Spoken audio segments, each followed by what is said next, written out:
திண்டுக்கல் மதுரை தேசிய நெடுஞ்சாலையில் களிக்கம்பட்டி அருகே வட மாநில லாரிகளால் சாலை ஓரங்களில் கழிவு நீர்கள் தேக்கம்.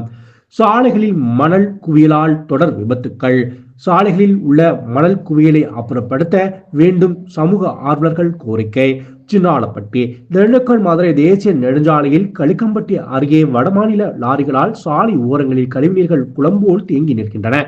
சாலைகளில் குவிந்து கிடக்கும் மணல் குவியலால் தொடர் விபத்துக்கள் ஏற்படுவதால் சாலைகளில் உள்ள மணல் குவியலை அப்புறப்படுத்த வேண்டும் என சமூக ஆர்வலர்கள் கோரிக்கை விடுத்துள்ளனர்.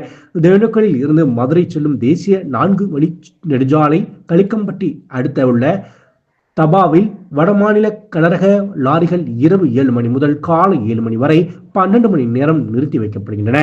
இது தவிர தேசிய நெடுஞ்சாலையில் இருந்து கனரக லாரிகள் மண் சாலையில் இறங்கும் போது பள்ளம் ஏற்பட்டு மழைநீர் மற்றும் கழிவுநீர்கள் குளம்போல் தேங்கி நிற்கின்றன.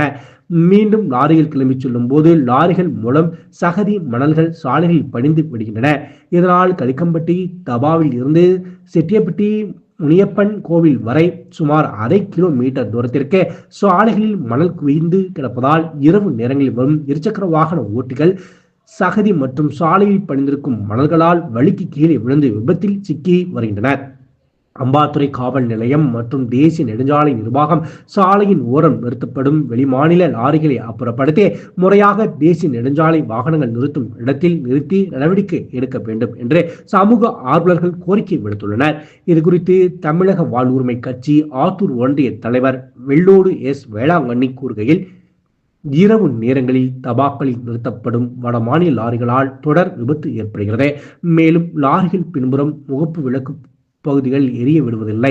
இதனால் இருசக்கர வாகன ஓட்டிகள் திண்டுக்கல்லில் இருந்து மதுரை செல்லும் போது லாரிகளின் பின்புறத்தில் மோதி காயங்களுடன் செல்கின்றனர். மேலும் தடுமாறி கீழே விழுந்து விடுகின்றனர்.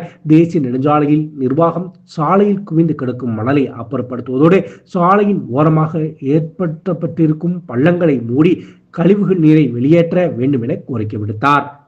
வணக்கம், என் பேர் வேளாங்கண்ணி. நான் தமிழக வாழ்வுரிமை கட்சியின் ஆத்தூர் ஒன்றிய தலைவராக இருக்கிறேன். திண்டுக்கல் தேசிய நெடுஞ்சாலையில் களிக்கம்பட்டி பிரிவு அருகே ராஜஸ்தான் என்ற ஹோட்டல் செயல்பட்டுக் கொண்டிருக்கின்றன. அதன் அருகிலே வெளிமாநில வாகனங்கள் வந்து நிறுத்தப்பட்டுள்ளன. அந்த நிறுத்தப்பட்டுள்ள இடமானது குளம்போல் காட்சி அளிக்கின்றன. அந்த வண்டி செல்லும் பொழுது தேசிய நெடுஞ்சாலை சேறு சகதியுமாக காணப்படுகின்றன. தார் சாலையே இல்லாத அளவுக்கு மண் மூடி காணப்படுகின்றன. இதனால் இருசக்கர வாகனத்தில் செல்பவர்கள் மிக சிரமத்துக்கு ஆளாகின்றனர்.